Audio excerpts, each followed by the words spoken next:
E aí agora, gostaria de fazer uma substituição para falar um pouquinho da temporada de uma pessoa que também voou ano passado, que é o nosso ilustre José Aires, que tá na casa. O cara é tão rápido que ele tá comentando e tá participando do podcast. É outro nível. Um abraço pro pai dele aqui. Por favor, a primeira substituição da noite aqui, o coach André vai dar um espacinho rápido para falar da temporada. E agora estamos recebendo aqui. Eu não posso fazer a introdução dele sem falar o nome completo, então, por favor, quem acaba de adentrar a mesa do Mais Sport Show, por favor, chega mais pertinho pra ficar mais perto do Mike. Completo. Por favor. José Eduardo Cogueto de Almeida de Carvalho Aires. Perfeito. José Aires. Simplesmente o Aires, né? Tá bom. Vamos lá. Resumidamente, Aires. Airão, eu queria falar com você antes também um pouquinho do seu passado, do seu histórico do futebol americano. Quando e por que você começou a jogar esse esporte de maluco que a gente ama? Cara, então, eu curtia muito, assim como o Conte André falou, assistir futebol americano e jogar Maiden e todas essas ideias. E aí, em 2020, eu decidi entrar. Não foi o melhor ano, né, pra tomar essa decisão. O time foi péssimo, tá, bichão? Eu entrei, eu tive 3 treinos lá no CT da Portuguesa ainda, e aí estourou toda a pandemia. Mas como o coach falou, acabou sendo a melhor coisa pra mim. Porque eu tive um ano de teórico, um ano e meio de teórico intenso, todo sábado, e aí isso me ajudou muito. Você nunca tinha jogado futebol americano antes? Nunca. Você tá com quantos anos agora, Aires? 20, faço 21 em setembro. 20. Só puxa um pouquinho mais o mic aqui, o pessoal tá reclamando que o áudio tá baixo, mandando um Vasco da Gama gigante. Então, 21 anos. Pô, você... Pra quem não sabe, o Aires, ele nasceu em São Paulo e ele é vascaíno. O porquê? É Vasco, porra. É só isso. E aí, você entrou então com 18 anos no time? Foi, 18 anos, 65 quilinhos, eu fui arremessado no primeiro treino pra lá e pra cá. Por que você decidiu entrar no Rhinos, assim, uma dúvida? Na Luz, até então Lusa, né? Então, porque eu fui assistir uma vez futebol americano nacional, foi uma rodada dupla que rolou no Canindé, e aí o primeiro jogo era Storm e Corinthians, e depois tinham Português e Flamengo, e aí eu sabia, assim, por cima que a Portuguesa era um dos times referência do estado. E aí eu falei, bom, se eu for jogar em algum lugar, eu quero estar com os melhores. Aí eu fiz a seletiva em 2020, deu tudo certo, passei, mas assim, o meu primeiro treino, eu era perdidaço. Eu lembro que chegou um jogador, Lucas Matos, e me perguntou, ele tava pedindo a apresentação de todo mundo, e me perguntou, você joga de quê? Slot ou flanker? Aí eu, achando que eu tava grandão, falei, não, wide receiver. Eu sabia de eu sabia de futebol americano nesse nível, assim. Cru, totalmente cru. Sabia o que era um slant e acabava por aí. E aí teve um ano e meio de pandemia. E aí eu aprendi bem mais. Que isso. Então foi bom isso, mas eu tenho até uma pergunta interessante aqui que eu vou fazer pro nosso ilustre Antônio Fabião, porque ele falou que ele entrou na Portuguesa. Mas o porquê o Rhinos voltou a ser Rhinos? Então, em 2008, a gente era Rhinos, acho que lá para 2013, a gente fez essa parceria com a Portuguesa, e por um tempo chamou Portuguesa Rhinos, aí fui para Portuguesa Lions por conta da Leões da Fabulosa, para ser algo mais próximo a eles, e aí viramos Portuguesa FA. Só que aí a Portuguesa encerrou essa parceria que a gente tinha, e a gente, lembro que em 2020 ali, foi em 2020 para 2021 que isso aconteceu. E em 2021, foi bem quando eu virei o presidente, a gente falou, a gente tá sem nome agora, né? E aí, nada fazia mais sentido do que voltar pro nosso nome original, né? Porque as pessoas que tocam o time, as pessoas que sempre foram o coração do time, são desde essa época, né? São desde o Rhinos. Então, nada mais justo do que voltar a ser o Rhinos do futebol americano. E aí então voltou a ser Rhinos em 2021. Exatamente. Então exatamente por isso. E aí, Airão, agora vamos falar aí, a mesma pergunta que eu fiz pros treinadores, eu preciso perguntar pra você, da sua temporada passada. Então quer dizer que você tava dizendo pra mim que você era um jovem de 65 quilos, que só sabia correr uma rota, ficou um ano na geladeira, treinando via vídeo. Isso aí foi uma época maravilhosa pra quem gosta do esporte, meu Deus. Você aprendeu tudo que você precisava aprender, e aí no seu primeiro ano você joga um campeonato paulista. Mas é série prata. Irmão, você nunca entrou em campo. Primeira vez que você é jogado com um cara que tem 30 anos. Você é um jovem de 19, 20 anos na época. Como que foi pra você essa sua primeira temporada, ser uma primeira temporada tão expressiva pra um jovem da sua idade? Cara, foi inesperado, assim. Tipo, Memorável. Memorável, descreve legal. E eu lembro o quão nervoso eu estava na primeira vez que eu entrei em campo. Eu ia retornar um chute e, teoricamente, não tinha tanta pressão assim, porque a nossa defesa começou, já tinha forçado um safety, a gente estava com um momento bom no jogo. Mas aí, a primeira vez que eu entrei em campo, aquela bola subiu, eu ia ter que pegar aquela bola, deu um desespero. Mas aí o chute acabou sendo meio curto, ela pingou, caiu na minha mão e eu tive um bom retorno. Aí eu já dei uma acalmada. E aí foi construindo em cima de tudo que a gente tinha aprendido. Pô, você lembra o seu primeiro contato com a bola? Foi de retorno ou foi uma recepção? Foi retorno. Foi retorno? E pra você, como foi ficar 2 anos estudando que nem um maluco e aquele retorno pra você? Foi um retorno bom? Foi um retorno horrível? Não, foi um retorno bom e foi um retorno na base do medo, assim. Sabe? Tipo, você pega a bola e você fala, bom, Correu pela sua vida, né? eu tenho que Pra ganhar correr já. pra frente e fugir, tá ligado? Foi assim que eu liguei. E aí você teve uma temporada onde você foi eleito o melhor jogador da Liga, da Série Prata. E teve algum momento... Qual foi o momento mais marcante pra você nessa sua temporada de 2022? Cara, o primeiro TD no Brasileiro, pra mim, foi muito, muito especial. Porque, assim, o jogo que eu assisti era um Português e Flamengo no Campeonato Brasileiro. Então era tipo, pô, quero jogar um Campeonato Brasileiro. E aí, quando eu consegui entrar e na minha primeira rota fazer um TD, foi o melhor momento do ano, eu acho. Galera tá falando aqui que você vai ser o melhor WR de São Paulo em breve. Pode apostar futuro WR1 do FABR. E o Daniel Valotto falando que, graças a Deus, não fizeram essa pergunta pra ele, porque ele também não ia saber a diferença de flanker pra slot. Isso aí não é, isso é um erro comum de novato. Fique em paz. E agora, temos aqui o coordenador do time inteiro e uma das grandes promessas dessa série ouro aqui que tá chegando. Pra vocês, como é que tá a expectativa? Vocês estreiam dia 26. Isso, 26 contra o Vipers. E aqui o Fabião já vai estrear dia 12. Pra vocês, como é que tá o frio na barriga? Tá tranquilo? Já tá estudando? Já tão maluco? Como é que tá? Esse fim de semana já dormi de sexta pra sábado já ansioso pelo treino. De ontem pra hoje também a mesma coisa. Cara, segundos finais. Como presidente tem a burocracia de inscrições, lista de atletas, passar a comissão técnica pra liga. Uniformes, vários outros, pintura de capacete. Então já tá batendo aquele estresse com ansiedade, aquela loucura pré-estreia de campeonato. Mas confiantes, como sempre. E pra gente da Ouro, a gente tá com um nó na barriga daquela final do ano passado, né? Então a gente tá Pô, motivadaço. já vou perguntar, porque vai cair aqui já. Fala um pouquinho mais dessa final da Ouro, porque, bicho, a molecada veio forte, veio voando, veio comendo a Série Ouro. A Série Prata, perdão. Falei até... Ué, tá errado aqui. Série Prata, vocês chegam na final, começam ganhando e acontece o resultado que aconteceu. Você acha que pra você, aquela derrota pode ter te ensinado mais do que a vitória ia te trazer, jovem? Ah, com certeza.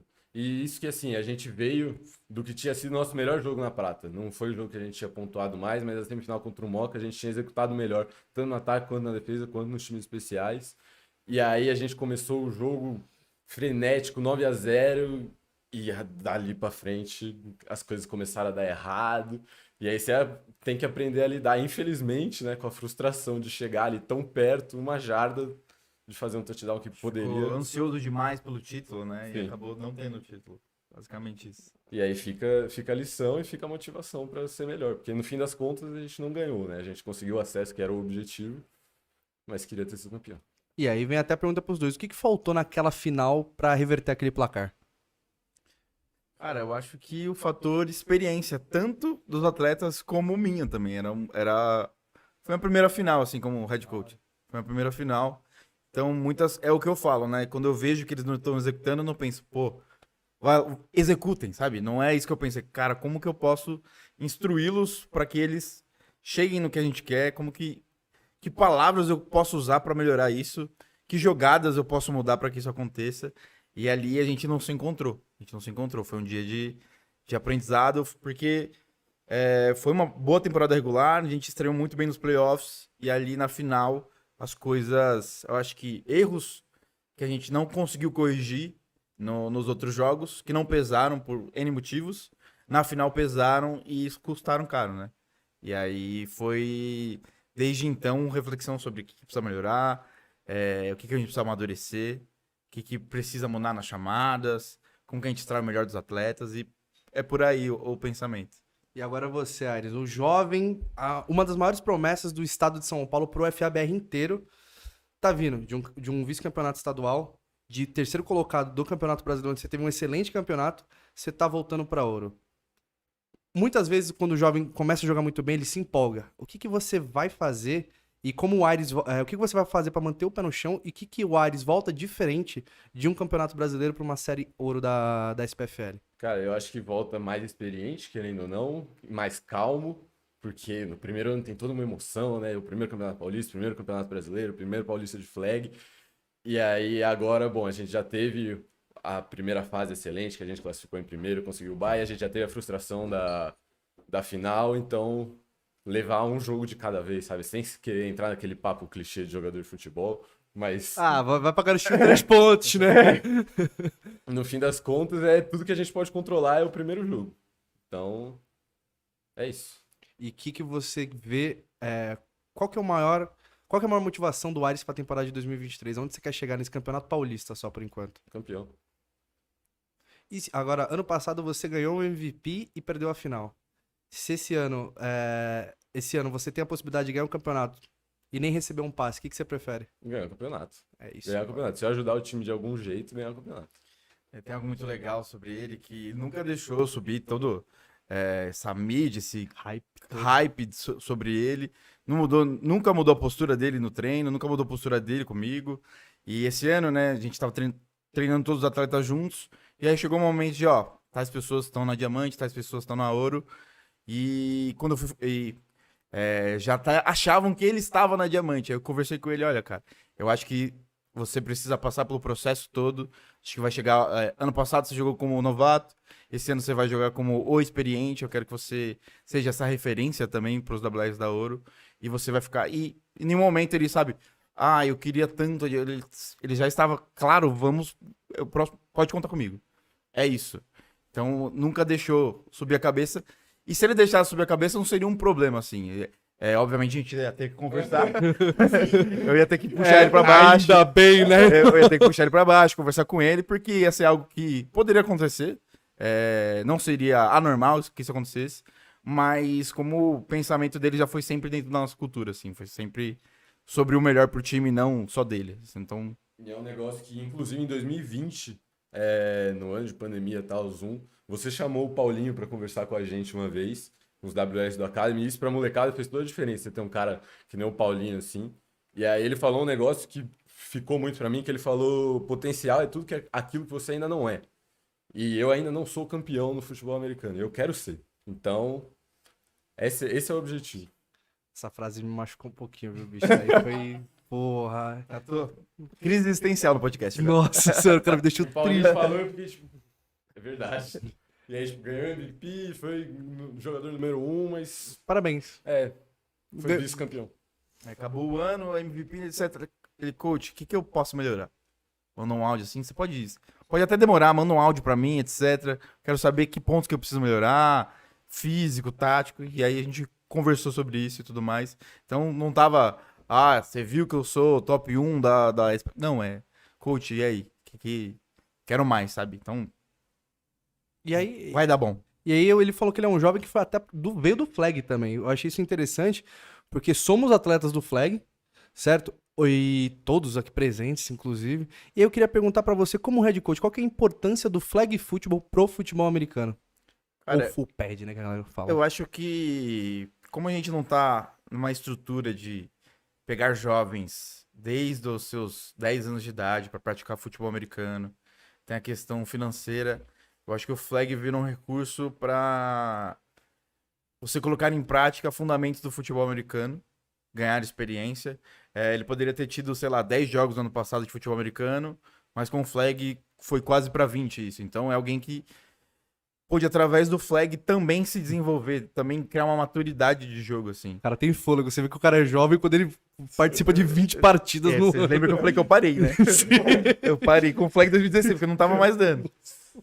Então, acho que a gente pensa muito assim no nosso time, que quem tá começando precisa jogar Flag, porque é onde ele vai conseguir ver como que é um clima de um jogo, ter repetições do que a gente faz. A gente muda muito pouco o playbook do futebol americano pro Flag. Então, é competitivo, tem as regras muito similares, então é algo que ajuda muito no aprendizado deles. Então, é uma ferramenta que a gente não pretende parar de usar, assim. Pô, e aí vem aquele gancho que eu prometi que eu ia ser imparcial com todas as equipes. Preciso fazer essa pergunta. Foi a pergunta mais falada da SPFL. Você falou de regra de dentro do time, mas eu vou falar de regras de parte de fora do time também. Que é a famosa regra de transferência. Chegamos no momento! Zoom na câmera. Não, tô brincando aqui, mas é o seguinte. Essa é a pergunta mais falada, porque o Rhinos, a regra de transferência foi feita no momento onde o Rhinos estava adquirindo diversos jogadores, porque os jogadores viam que o programa estava dando certo, e falou, assim como o Ares pensou, quer estar com os melhores, vou lá para um programa que é tricampeão paulista invicto. Tá aí tudo bem. E realmente foi criada uma regra que eu acho que ela é importante também pro esporte, mas eu queria saber qual que é o posicionamento do Rhinos hoje perante essa regra de transferência utilizada na SPFL. Cara, então, o nosso time já teve muitos problemas com a liga e com outros times por conta dessa regra. Eu falo por mim, quando eu jogava, eu entendia muito pouco sobre ela. E quando eu assumi como presidente, eu coloquei como primeira missão. Falei, cara, eu preciso entender essa regra, preciso ler várias vezes o regulamento, vou perguntar no grupo dos managers lá como funciona, como acontece. A gente tinha uma impressão como jogador no time que a regra era feita só para nós, assim. Era algo que atingia só o nosso time. A gente tinha essa coisa na cabeça, que era um pensamento errado. E aí, quando eu percebi isso, que a regra funciona para todos os times têm que cumprir, que eu entendi, falei, não, show de bola. Então vamos pensar mais sobre ela, e nós somos um time que respeita as regras de transferência, tem o maior cuidado do mundo para que ela seja cumprida, para que a gente não vacile em nada. Tem gente que... O cara fala assim, oi, eu quero participar do time. Você jogou aonde? Já jogou? Você é de qual time? Show de bola. Não, pera, do jeito que você perguntou, parece que você falou aquele de jogador. Não, Ô, parceiro, tu jogou onde? Pode até soar para os atletas, mas a gente já calma. Não é bem assim. Onde você jogou, se ele não sabe, a gente explica pra ele. Participou de um campeonato paulista do ano passado. Como é que funciona? Ó, então, conversa direitinho lá, vê com o time, se desliga direito do seu time, se você tá. E a gente vai ver como é que vai ser o processo de você jogar ou não. Muitos jogadores vieram no meio do ano passado, a gente falou, olha, ano que vem, e se der.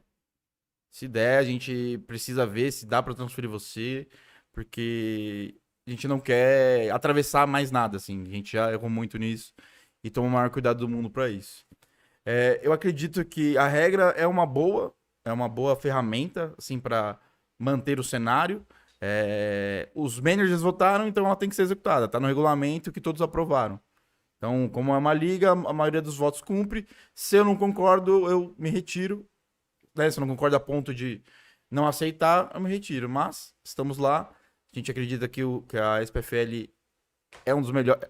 É o melhor campeonato em estrutura do país, no sentido de organização, de marketing, de mídias, e um dos melhores de nível também. Então a gente quer ser um time da SPFL, a gente quer participar da SPFL, a gente não pensa em sair da SPFL. Um ponto que eu trago a gente fala, a regra é para que os times não se sofram, não sofram canibalismo, mas eu também queria que mais times investissem em formar jogadores, em categorias de base, não só no seu time principal, começar a pensar em educar uma molecada, nem que seja no flag, nem que seja no X5, né, que não tem o contato, a gente faz o X8, né, que tem contato, mas de alguma forma que esses times fomentem jovens para que lá na frente eles sejam a nova geração do time, né? Eu lembro que o Tidos pensou isso de 2016 para 2017. Eu treinava o flag só até 2016, a gente tinha um time de flag. Era isso, a gente nem funcionava tanto como base, assim. Era uma base, mas nem funcionava tanto como base. Mas de 2016 para 2017, o Tidos chegou e falou, olha, nosso programa precisa de uma base, porque ele tá vendo, ó, esses jogadores vão parar um dia e a gente precisa formar novos, assim. A gente não pode estar estagnado, assim. Apenas com jogadores que se interessam para vir para cá, que um dia isso não vai ser suficiente. E aí, dali, eu falei, eu queria ser o treinador desse time. E aí, 2017, foi quando a gente fez o Academy, assim. Então, beleza, a regra existe, ela é aprovada, mas eu gostaria que mais times também tivessem uma categoria de base. A gente, ó, eu falei em 2017, a gente criou essa categoria de base. A gente treinava futebol americano e conseguia jogar flag, porque a gente não tinha gente suficiente para jogar futebol americano. A gente só foi conseguir ter gente suficiente na base em 2022. Nossa. Então foi um projeto que, mesmo, vamos lá, a gente quer participar. Nós demorou, não foi? Criei a base, então ano que vem já tem um time de base na SPFL Prata lá. Não é bem assim. Mas a gente tá colhendo os frutos hoje, graças a Deus. Não, e é porque assim, você falou também que você já tá no time há 15 anos. Você já não joga mais. Daquela nossa época lá, tá o Zumiga e só, da sua geração. Então, Zumiga e o Catulo. E o Catulo. O Catulo entrou no... Eu e o Zumiga somos de 2008, o Catulo é de 2009. Então, ou seja, tinha quantas pessoas treinando com você lá? 50. Hoje, 2. Exato. Certo? E a gente atleta não dura pra sempre. Não dura. E hoje eu vejo que somente... Quantos times hoje tem base na SPFL? Acho que é o Corinthians e o Rhinos? Cara, que eu tenho certeza, eu já não sei, me perdoem se outros times têm, que eu tenho certeza é nós e o Steam, nós e o Corinthians. Que eu tenho certeza. Acredito que o Valers tenha um desenvolvimento, eu acredito que o Avengers também tenha. Mas o que eu tenho certeza é que o Corinthians tem, porque disputou a prata no ano passado. Pra 26 times, se tivessem 26 categorias de base, já ia ser... E talvez se os outros times não têm, talvez seja uma opinião minha, obviamente. Divulgar mais que você tem uma categoria que desenvolve atletas. Talvez investir mais nisso na sua página, porque é dali que vai sair o futuro do seu time, assim. É o que eu penso, óbvio. E aí o Thiago Silva tá falando aqui ó, com a gente que flag é uma excelente alternativa para um time de desenvolvimento. Os times realmente tinham que pensar com carinho nessa opção. O custo é menor e a experiência de jogo é incrível. O Pong99 tá perguntando quais times da SPFL que tem base hoje, e a gente sabe que o Rhinos e o Corinthians têm e divulgam, pelo menos, pode ser que, como você falou, outras equipes têm, mas a gente já não tem tanta ciência. Eu tô aqui falando com o atleta da categoria de base que jogou até flag também ano passado. E agora eu vou te perguntar também, Airinho, que é o seguinte, você chegou na final do Campeonato Paulista nas duas categorias que você jogou. E como que é pra você atuar no flag e no futebol americano? Você consegue conciliar? Qual que é mais gostoso de jogar? Eu gosto mais do full pad, mas o flag é o... Flag é legal também. É um amor original, né? É, e... muito divertido, né? Sim. O flag é outra energia, assim, do que o futebol americano, mas os dois são da hora. Primeira vez que eu joguei flag ano passado, eu estranhei super, né? A dinâmica, tipo, tem menos gente, o campo é muito menor. E aí você tem que se adaptar. Esse é um negócio bom para desenvolvimento. Inclusive que você pega um conceito que você roda no campo, que você corre 30 jardas para cruzar o campo, e aí no flag o campo acaba em 10. Você deixa de decorar a jogada, entende qual que a jogada quer, né, tirar da defesa. É o conceito literal. E é essencial, até porque soma nessa carga de competição, né? E a experiência faz muita diferença. E aí você jogou e você já chegou na final também. Como é que foi a temporada do flag, bora ver no ponto de vista de atleta? Cara, foi muito boa. Eu fiquei bem satisfeito com o resultado, obviamente, a final. E agora eu preciso perguntar, porque foi nomeado, não sei por que foi apelidado, o time do flag de Turma do Capacetinho. E tem uma dúvida aqui que a galera sempre fala, por que que o time era chamado de Turma do Capacetinho? O marketing da liga do ano passado, ele era bem provocativo, assim, né? Pra instigar a treta Pra do time. instigar, não tretas, né? Mas rivalidades. Sim, legal. Polêmicas, entre aspas. E a gente participava de um outro campeonato já, né? Que era a FEFASP, não Caramba, deu branco o nome da APFA. E eles chamavam a gente de Série B primeiro. Falavam que a FEFASP era a Série B. E depois, como a gente tava na Série Prata da SPFL, eles falaram que a gente era a turma do capacetinho e a gente era um time muito físico. Muito físico. Contato o tempo todo. Nosso jogo era baseado nisso. Nosso ataque era muito veloz. Então, muitas faltas se resumiam a falar que a gente tava jogando igual no futebol americano. Que a gente tava achando que era futebol americano, que a gente tava achando que era o capacetinho. E ficou por aí, assim. E aí a gente quis mostrar que a gente também é um time de flag muito bom. E aí, Airinho, foi o seguinte, pergunta dura agora pra atleta, porque foi vice no futebol americano também. Chegou na final do flag e o time não conseguiu produzir no ataque. Como foi pra você a sensação de 2 vices no mesmo ano? Foi muito frustrante. Foi muito. Porque assim, a final do flag era, bom, beleza, Só perdemos. tô te avisando, eu tô falando pra te provocar mesmo pra ser esse ano você chegar no campo, irmão. Só faltou comparar com o Vasco. Ouvi muito isso ano passado. Pô, foi só você chegar que a gente virou o Vasco. Ouvi. ouvi muito. Raios da Gama. E aí a gente queria ganhar o flag pra, pô, pelo menos a gente perdeu a prata ali, mas vamos fechar o ano bem. E aí a gente não conseguiu produzir no ataque, aí quando a gente quase chegou, teve uma bola que pegou na minha mão na endzone, mas no final do primeiro tempo ali eu não consegui segurar.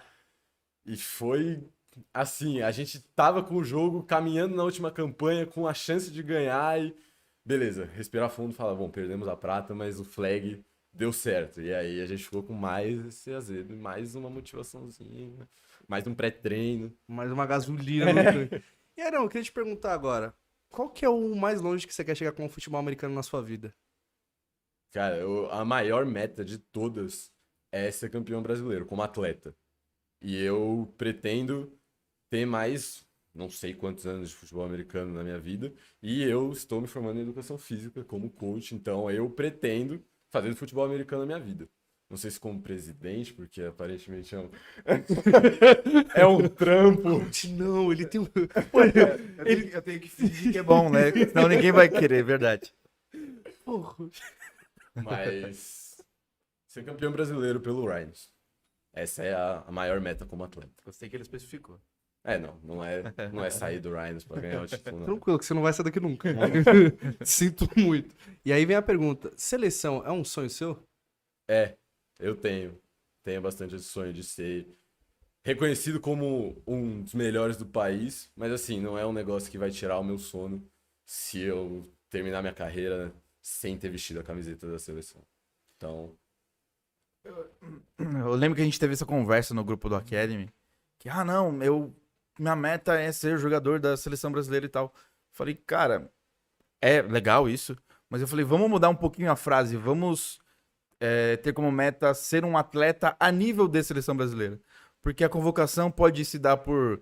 Talvez naquele ano não tenha tido uma convocação, talvez naquele ano o coach vê o futebol americano de uma outra maneira que não se encaixa no plano de jogo, você não se encaixa no plano de jogo dele, mas que você estava cotado, que você estava sendo observado, que você estava entre os melhores ali do país. Porque senão você pode frustrar o seu sonho pela uma simples casualidade ou opinião de um terceiro. Então, eu quis dar esse papo assim para eles não se frustrarem lá na frente, caso eles não cheguem à seleção de fato, mas que eles vão ter nível de seleção, eu tenho certeza. Vamos lembrar que no futebol americano temos mais de 1.000 praticantes e a seleção... Mais de 1.000, que 1.000 deve ter na... Mil deve ter na série prata. Frase idiota, deve ter mais de 10 mil atletas de futebol americano num país que a gente tem que convocar 60 atletas. Então... Mas continua com esse trabalho. Agora vem a pergunta. O que tá faltando hoje no Aires pra ser um atleta de nível de seleção? cara, inteligência de jogo. Esse é um negócio que eu tô muito cru ainda. Tipo, de leitura de defesa, de entender como que eu... Às vezes eu não preciso ganhar dele na velocidade, é só eu estar no lugar certo, na hora certa, sabe? Rola um... Fico muito afobado ainda. Tem esse... Tipo, nossa, a bola está na minha mão, eu preciso fazer touchdown, pegar a bola e sair correndo na velocidade máxima, não. Tipo, agarrar a bola primeiro, ter essa... Mas principalmente a parte teórica do jogo. Lembre-se que você tem 21 anos ainda, jovem. Não se Sim. cobre tanto. Calma. Sim. Famosa experiência. Sim. Calma. Vai vir com o tempo isso aí. E, Aires, queria dizer que é uma honra estar te entrevistando, bicho, porque eu sempre quis trocar um papo com você, porque você é uma... É até chato falar uma promessa, que pra mim você é uma realidade, porque eu te vejo todo final de semana. Paciência no processo, amor ao processo, e confia no Fabião, que você tá com um cara aqui... Ele fez uns caras chatos no futebol americano, tipo Marreta lá da categoria de base. Mas, mano, confia que você vai chegar longe disso. Queria falar isso só pra encerrar com você hoje, porque a gente vai trazer o coach Amém. André de volta. Uma honra ter você aqui, irmãozinho. Foi um prazer. Vasco, pô! Vasco.